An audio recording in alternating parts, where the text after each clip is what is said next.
You hear it all the time from people. They don't make them as they used to. No one makes cartoons nowadays as they used to. And in some respects, they're kind of right. In the grand history of cartoons, we both pushed the boundary of what can be done when it comes to the animation world. Some of these are so revolutionary that many would argue we'll never see them again. But what I'm really talking about are teenagers saying that they don't make cartoons like they used to. And to that, I have to say, really? Really? Really? People forget that there was a dark time where people just expected cartoons to just suck. We were going to get something that was really stupid and most likely we were not going to enjoy. Instead of having shows like, say, The Loud House, Steven Universe, Craig of the Creek, and once in a while a Teen Titans Go, for a while every show we got was Teen Titans Go. That's right, good cartoons were an exception. They rarely happen. And yes, sometimes were just underwhelming, not the best, but didn't make much of an impression on people. But hey, that still counts as not a good show. I remember this dark case very well. I can pinpoint the exact years it happened, 2009 to 2012. Now, I'm talking about children's cartoons, as adult cartoons have always, and for the foreseeable future, always will be, generally hit or miss, and a lot more on the miss than the hit, but that's a video for another day. And I will say that yes, there are a long list of bad cartoons back then and even now. And I will say that despite what I'm going to say, this era of animation is a lot better than the 60s to the 80s.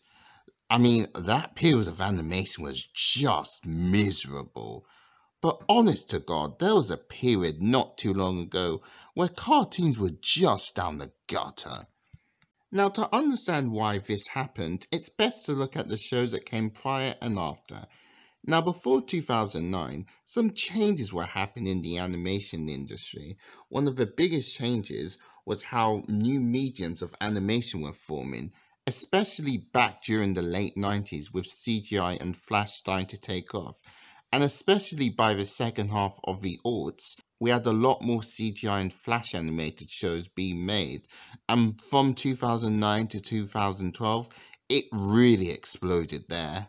A lot of cartoons during this time were jumping on the CGI Flash bandwagon, since networks thought that was the way of the future instead of hand-drawn animation. Especially Flash, since Flash is cheaper than hand-drawn animation, but years later they have not held up. And with little to no stories, bad characters, and bad animation, we'll get to bad characters soon enough, but yeah, with those three combined, there's really no reason to go back to a lot of these shows without giggling at how dated they are. Also, there was an emphasis to change the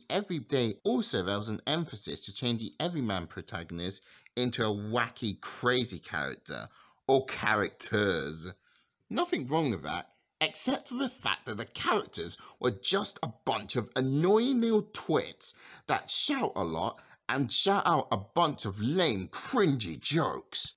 These shows relied on a lot of mean-spiritedness, which led us to a bunch of crap like Fanboy and Chum Chum, Kick Buttowski, post-season 3 Johnny Test, Hero 108, Mad, Fishhooks, SpongeBob season 6 through 8, Planet Sheen, Tough Puppy, The Twisted Whiskers Show, Problem Solvers, Secret Man 4 Awesome, The Annoying Orange, and so much more.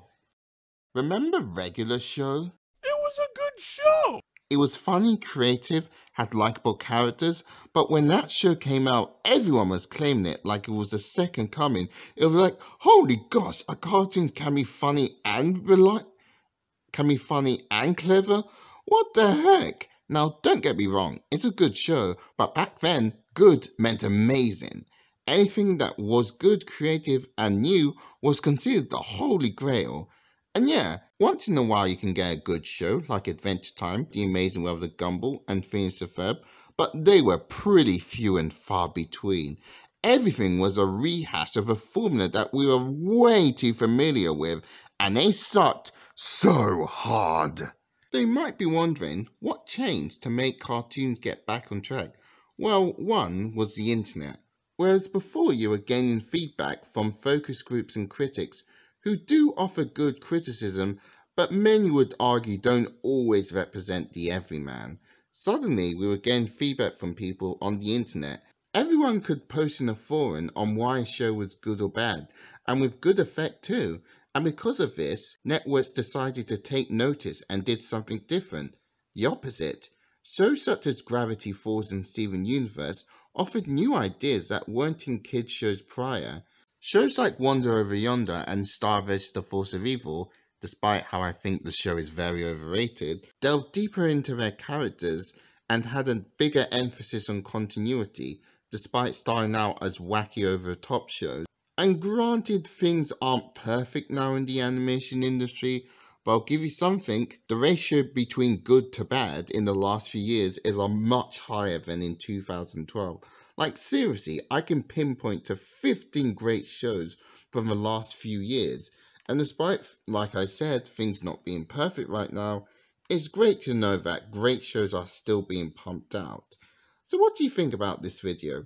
Leave a like and comment down below. Goodbye.